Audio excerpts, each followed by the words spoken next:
Hello, welcome back. We got cut off. The other was about an hour. We did a conversation about the full moon in Scorpio, and then this is going to be really us pulling some cards, and maybe we'll do some general readings. So even if you are not on the live, that we can pull a card for some people. So if you want to know the general message, you can go back to the other live. Christina! Hi, Selena. Selena's watching. If you like this video and share it, more people will see it. So we want to pull some cards for the full moon. Yes. And I brought like all of the decks. I have like 5 decks today. I got like 4 of them just today. because they all wanted to come. Which one do I want to use today? I don't know. I know. Well, and then I was like, they were like, bring me. No, bring me. Hi, Sophie. Welcome back. Welcome back, Laura. Thank you. If you like and share this, it'll help people see it. Welcome, Tatiana. Yeah, thank you for joining us once again. Yeah, we're going to pull some cards for the full moon in Scorpio. Yes. And if you want to know more about the full moon in Scorpio, we did a full hour of a live. It'll be in my stories. And I hear this background. It's weird. It might be me shuffling my cards or something. No, it has like a, when I talk, it has like a robot sound behind it. I don't hear it on my end, so you know. It's weird. All right, so you go. Okay, so who wants a card? What's that? You go first in your draw this time. Okay. Laura, did you want a card this time? Is she with us again? Yeah, she does. Yeah, so Sophie hears it too, and I don't know what it is. All right, Laura wants a card. Yes.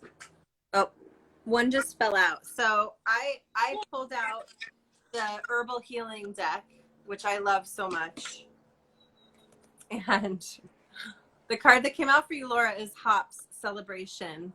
And this may seem... Me and Laura have a long sarcastic history. So I'm just going to tell you right now, like, this is really about finding the ways that you can celebrate what's happening. Like, you have to find the silver lining. And yeah. I know that that's part of the joy. Like, you know, sarcasm has its like medicine of, you know, the way we understand like life being, well, we can't control certain things. We're going to have shit happen. And well, if I don't have anything to celebrate, you know, which I think we always have something to celebrate. But the other part of this card that I really love, and hops themselves are, of course, they're used to make beer. And hops as a medicinal herb help you to sleep well. It helps to, you know, relax you. It's a nervine herb. So like even just making tea, it tastes terrible, by the way. Hops tea always tastes terrible. You can take extracts and stuff like that. But I love the way they depict this. As you can see, there's like these chakra centers that the hops have running up the plant. And, you know, this speaks to like this intrinsic value of life, that being alive is an expression of joy and bliss and love. Like that's what life is. And so forgetting that is kind of, you know, it's one of those things that we must remember. So during the full moon, I think having a celebration of the moon, feeling fully illuminated, feeling the, you know, the gratitude for how far you've come in all of the work that you've done to see yourself as clearly as you are seeing yourself right now, because I know you've done a ton of work. And yes, I'm telling you to get drunk. Well, and get drunk on, like, you know, the ways that you have literally reclaimed yourself, because I think, you know, and share that with others. You know, it's part of that blooming part of the deck.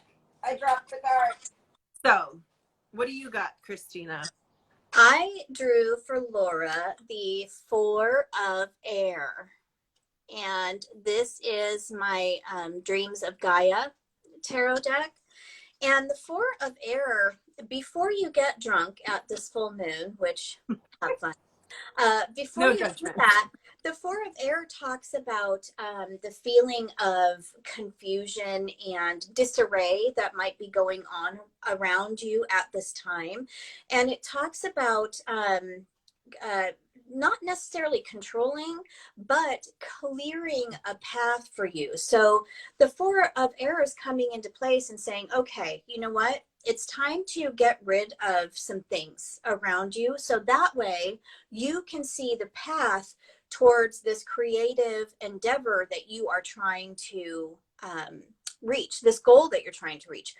So if you are sitting in a room and this room is making you itch, and I mean energetically itch, like there's too much stuff in there, it's too discombobulated, it's not organized enough for you, anything like that, before the full moon is the time to go ahead through that room, that space, and clear it up, clean it out, organize your stuff.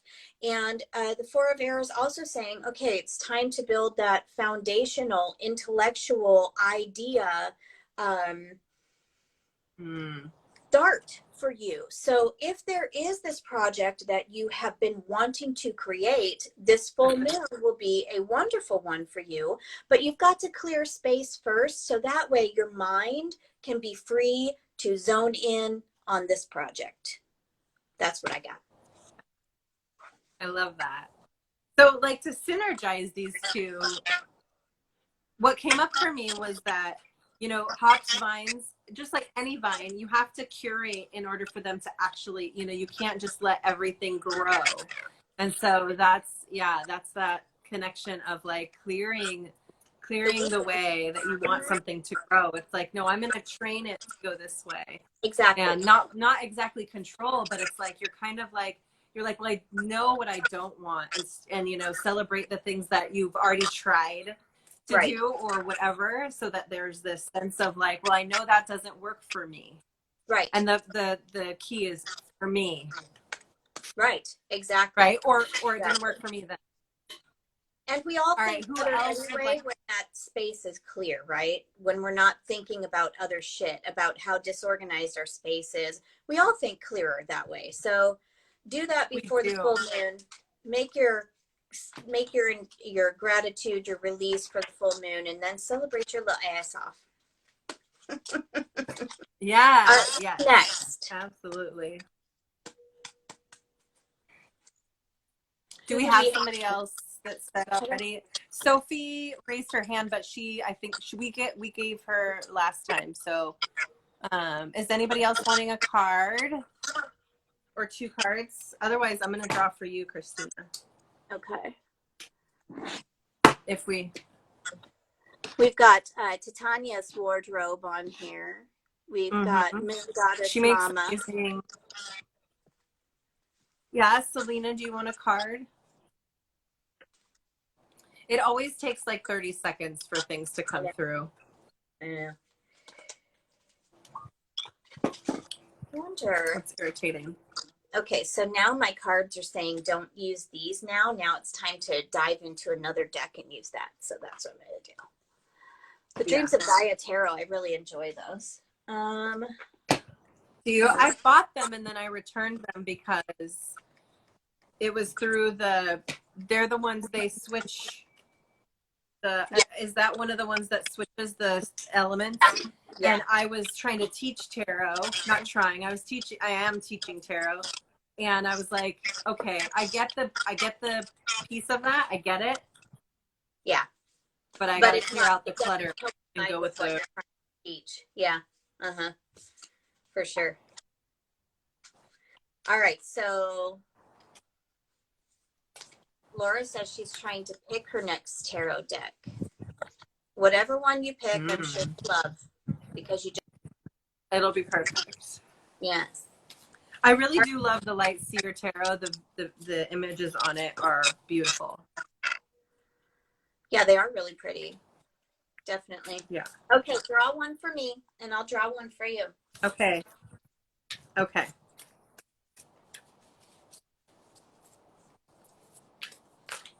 Well, it says I need to draw this light seer and an herb for you, so that's what's happening. Okay. Sorry. It's okay. Not sorry. You don't have to pull 2 cards for me. I don't care. Okay. Okay. Ace of Cups. So this is like pure heart energy, right? And it is central. Like you're gonna have some sexy time, but also, you know, this harnessing, like like I love this image of really bringing the focus to the heart and like allowing it to be the, like it's almost like another womb, right? It's another place where things are created. And so like really focusing on the heart being that center. But yeah, it's really new love, new generosity, feelings of like New healing. patience and passion, new healing. Yes. So it's like the healing of that heart space and really finally letting it shine without kind of being hindered or dialing it down. Right. And then right. let's see what the herb deck says. I just love this deck so much. And the book for this is amazing. It's like 2 pages long for every card. But so if you want that, I can send it to you after. Someone keeps popping out. Ooh, aloe resourcefulness. So the aloe plant actually thrives when you don't dote over it. Right. And so this is something, this could be seen as like how you've been operating and what is healing in you in some way, but also that there's medicine there, right? So it's like, it's almost like this, because you can, there's so much with this.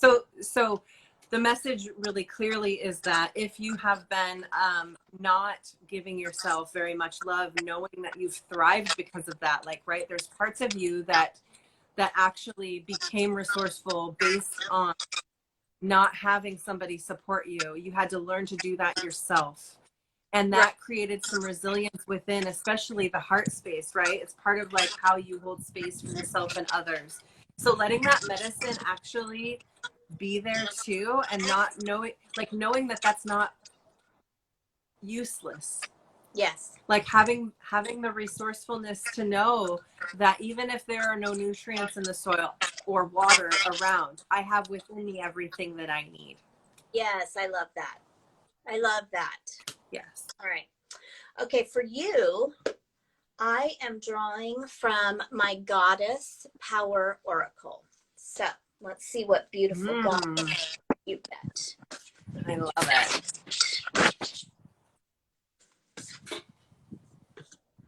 And Sophie just ordered like 3 aloe vera plants. That's amazing. I have one I got as a clipping from my mom, and I love watching it grow. When there's a new little thing coming through, it's just like, it's amazing. A new little baby. Mm-hmm. Right.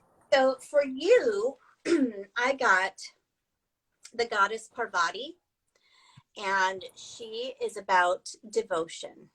Can you see her? Yes. Okay.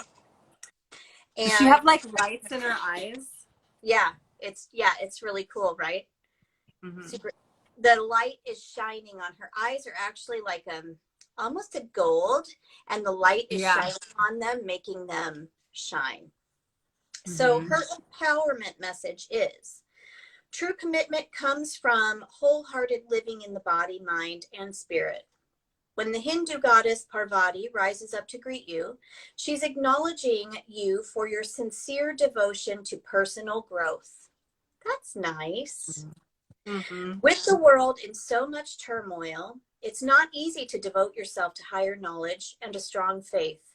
But if you are to serve others by being a bearer of love, compassion, and light, you must recommit yourself every day as unwavering in your devotion as Parvati was to Shiva and her goal of bringing peace to the world. Mm-hmm. Which is what we do choose to do every day we wake up. and that is recommit ourselves to living our best and highest good, you know, and being that authentic being. And I keep doing that because I love you. I love you for that. One of the things I love you for. Thank you. That's beautiful. I love that message. And I just want to thank Parvati for coming. Yeah, she's and pretty awesome. Yeah, and encouraging me to do that. Can you go potty? I'll have to read more about her. I don't know much about her as a goddess in general. I love goddess stories. I really love this deck. I really love. I use it quite often. I have two goddess decks, but there are so many goddesses, so I'm curious. Yeah. I'm gonna go let this one out. I'll be right back, okay? Okay. Come on. Yes, I will stay cold, Laura. I will stay cold. That's what I do. How's everybody feeling about this full moon? Do you guys have plans? Do you want to tell us about your plans? Oh my God. A hummingbird just flew up, you guys, and it's like at my feeder, and it's like, why isn't it full? That is a whole nother message. So I'm gonna have to fill my Christina, a hummingbird just came up and was like tweeting at me and then flew away because I haven't filled up my hummingbird feeder yet. Oh it's like, my God. Fuck, bitch. So, because they live in my cherry tree. So that's interesting. One of the other messages that I literally just got when I was letting the dog out is for this full moon, because it is all about the sexual aspect and it's all about, diving really deep. Another thing that people might want to think about is these sexual fantasies that may be kept inside that have not been expressed to partner. It's time to go ahead and do that now. You know what I'm saying? Because if you can't express it to your partner, who the hell can you express it to, first of all? And yes. having wants and needs and desires and passions, we are taught that is wrong too. And we're taught that it's wrong to express those. And with Scorpio moon coming into play, express them. Have amazing sex. Go out under the moon and masturbate and release all that turmoil with orgasm. All of those things can be done under this moon to allow that growth and that happiness and looking at the yoni in a completely different light, Yeah. Yes, I love it. The way the horse is positioned behind me.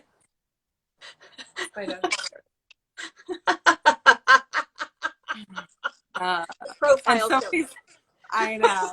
Sophie says that she has a couple of things for Christina's class that she's beyond excited about. Tell us. Yay. Yeah, I love it. Your class is the Moon Initiates, correct? My class is called the Path of the Moon, and we are in initiate phase, and it is the class that takes witches through the year, and we learn about foundational skills and things like that, and it's levels, of course. So the first year is all about that foundation. It's all about basically earth, and growing those roots, and then from that root, from that stability, then you grow your magic. But to be able to do that, you have to grow yourself first, and you have to realize who you are. And that's what this foundational aspect is all about while we're doing it. But it's a path of witchery, and it's a path of learning the path of the moon. And we live by the phases of the moon and the seasons of the year, just like the book of houses, you know what I'm saying? Yeah. We do live by that. And so the path of the moon is all about that. And it's all about learning witchery, of course, but it's all about learning the phases of the moon and how your body's going through it and what magic you can create and the emotions and all this amazing stuff. So I'm excited, and I'm on my second group now. So I've got a group A and a group B, and then I'm going to be I've got it on my page for signups for October for Samhain again. So I'm really stoked. Nice. I love it. I love it. I love it. Well, and Letha's coming, you know, so Letha's the next wheel of the year, and that is, you know, or well, Beltane is opposite of Samhain, right? So we Right. had Beltane, and yeah, noticing too, like noticing. I was just talking to what I think it was even Laura yesterday in the astrologic lab. She's one of my I don't like the term guinea pig in my lab, but I'm trying to figure out one of my scientists, and she and I were talking about the polarities. So yeah, like noticing that the new moon in Scorpio is around Samhain time, and then this Beltane time we have this full moon in Scorpio, and here's this there's so many cycles within cycles, and it can feel overwhelming. And yet, like you say, when you kind of ground into your magic and you find your rhythm, it's like, what do you use as markers? What do Exactly. you use as signposts for your work? What do you know, not even use, but what do you embody when you're thinking about different rhythms and cycles, and because there are so many ways to engage with nature and how she expresses her cyclical nature. And then we get to learn how our cyclical nature is the same. And the moon, I think the moon is the best teacher I've ever had. 100%. And you just have to commit. That's something I'm, you know, talking about devotion. I am devoted to the moon. She is my, you know, and I know this is the same, you know, she is my greatest teacher. Yeah. And when I receive her as the time marker, it feels much more nourishing than the sun. Although, of course, I love the sun. I mean, I love the sun too. I totally love the sun. You know that. But yeah, it's amazing. When that moon dances in the sky, I mean, she really brings about so many different emotions, and not just emotions. She brings about different physical aspects and mental aspects and spiritual aspects. I mean, if you really sit down and write about it, you will notice that you go through these phases. You continuously go through these phases, and every moon affects you differently. You know what I'm saying? And it's really cool to sit down later on and look at that and say, oh, that's right. Oh, this is coming again. Maybe I should expect this to happen. You know what I'm saying? Yeah. And then, it's so interesting to look at the work, because I mean, I've been working with the moon, you know, really in earnest for at least 4 years, and it's like, you know, you notice these patterns, and there's subtlety. Like, I'm not, you know, that's one thing. Like, I think if I were to make a devoted kind of commitment to, like, here's the moon. I always say to my students, like, where's the moon, where am I, which is something that I learned from my mentor, you know, because it is about your experience of it. Because we can say, like, this is what the moon is about right now, this is what Scorpio is right now, this is the, you know, the energy that's coming through, and yet we all have our very different direct experience of what that actually means for us. Correct. What that triggers in us, what we experience it as. Sometimes, you know, if a full moon is very expressive and vulnerable, but we have been shut down, or we tend to be a little more introverted, that feels very anxiety ridden for us, right? And it can be very challenging.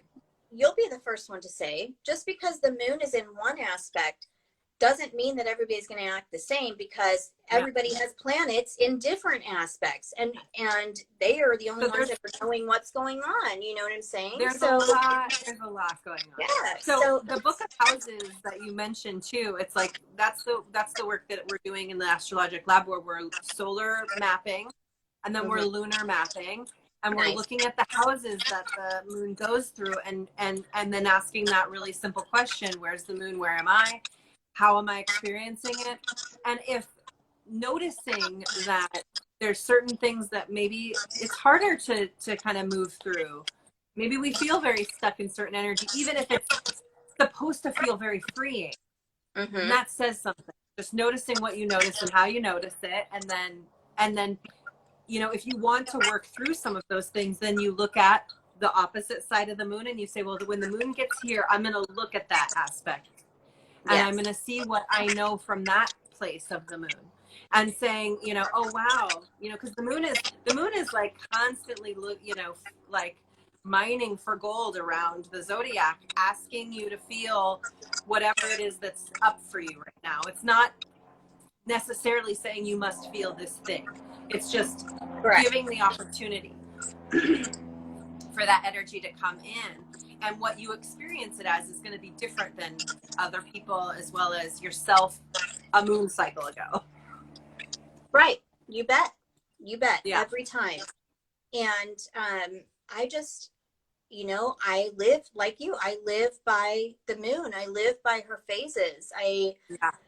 Her energy is what feeds my soul. The sun's energy is what feeds my physicality.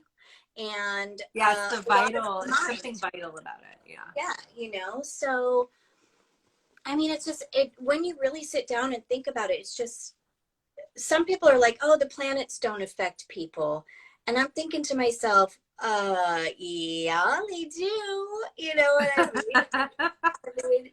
But if you want to think that, I can't change your way of thinking. It's everybody's choice. Cool.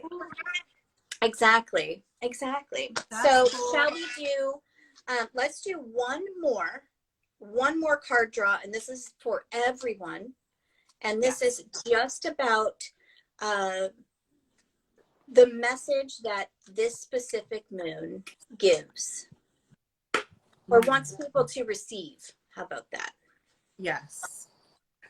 And I'm gonna use the moon deck. There you go. For this. Yeah. I'm going to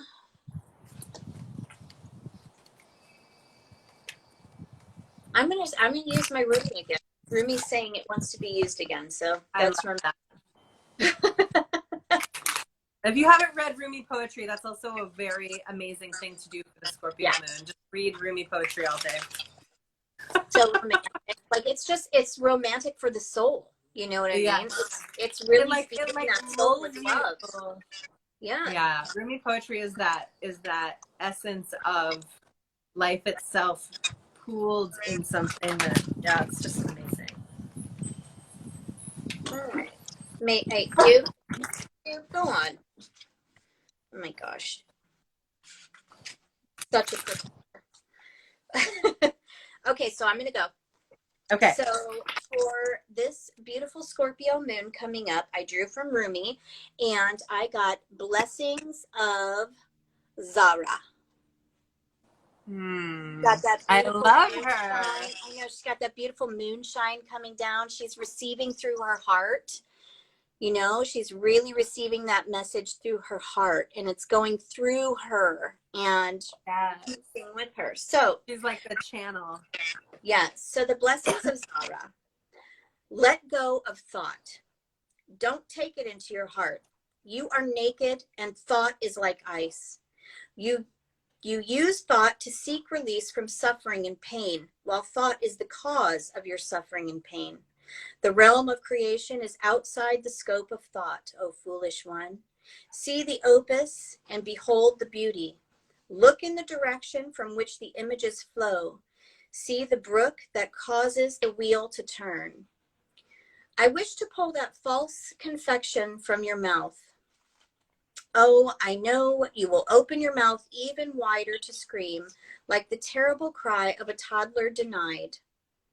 But the moment you open your mouth wide and draw a breath to bemoan the outrageous travesty of your loss, I shall shove my divine finger dripping with nectar into your gaping mouth. I'll let you suckle them, surprised and contented by the sweetness that surpasses all other sweets. And it goes on to say, when we're hungry, we reach for what food is available. If we may gorge upon what is before us, only to find ourselves overfed, undernourished, and in a most uncomfortable and dissatisfied state. Your soul needs better quality of food. It's been detoxing. You've been shedding old thoughts, feelings, pains, and struggles. Memories of the past have been flooding out of your soul like parasites being expunged. And now your soul, thus cleansed, is in need of genuine nourishment to restore it to full radiance and vitality. Holy shit, I just got major goosebumps right now. So that divine love from the moon is shining down upon us and feeding our souls with that wonderful, beautiful, loving, healing nourishment that we all need right now. Stop consuming the bullshit. Stop consuming the self-hatred. Stop consuming all of those things and just allow yourself to receive nourishment from this beautiful moon.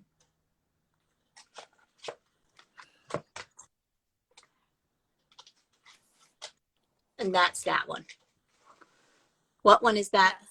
Which is this is number 4, which is interesting. 4 is like a pretty stable number that comes through a few times in this live. And it's called the rhythm. It says the rhythm of my breath directs the rhythm of my life. And, you know, just to kind of, I mean, look at her stance and the stance in the other. That's crazy. People. That's so cool. Right? I love it. So, yeah. So I'm going to read. This is the breath card. The rhythm of my breath directs the rhythm of my life. Breath is the sacred thread that runs through all of us. Each and every one of us to breathe, needs to breathe to be alive. It enhances our awareness, allows us to shape our perspective, and enlivens our presence moment to moment. Slow down and deepen your breath. If you listen closely, your breath has a rhythm. If you feel closely, your breath has a pattern. Your breath responds to mood, emotion, movement, and energy. The simple act of breathing can be incredibly healing when practiced mindfully. Your breath may change when you are feeling tense or soft, resting or dancing, making love or feeling angry. Breath is present through it all. A deeper and more rhythmic breath will bring more centered awareness into your being. As you cultivate a practice of healthy breathing, the world around you and within you will respond to this shift. And so the ritual is pranic breathing. And so it's pranayama is the yogic tradition of controlled breathing in some way. There's lots of different pranayamas. I'm sure you know more as a yoga teacher, obviously, than I do as a yoga student. But the one that this book recommends is the let's see.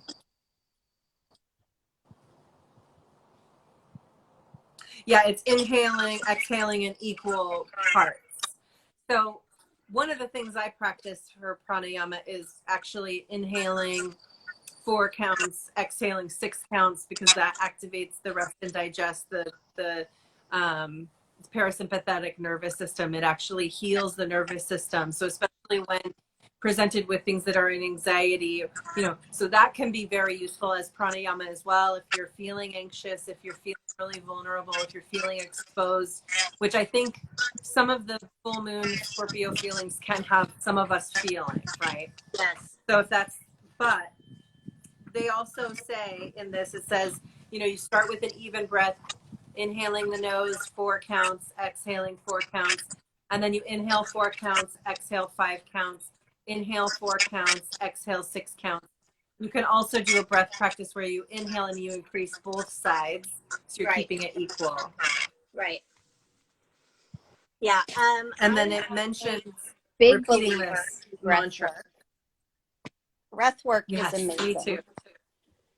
It is. Highly recommend. Oh yeah, for sure. Can you go outside? Come on, let's go. Come on. Sorry. My dogs are needy. They are needy animals. Oh, you little turd. Well, I am. Okay, move. This is the real life. This is not just reading cards. Yeah, this I'm ready to transition as well. I am I got to make lunchies for the kids, but I'm so happy that we joined once again this week. And I love the drawing of the cards, because for me, it really allows me to take that time to connect with divine and allow myself just to do that, you know? So I love that so much, so much. And I love you. Too. And I love you too. Thank you for thank everything. you all for joining. And yes, thank you. We'll see you next week. Yep, next week. Same time, Bye. same place. All right. All right. Well, have a happy full moon. Love you. Yeah. Bye. Love you too.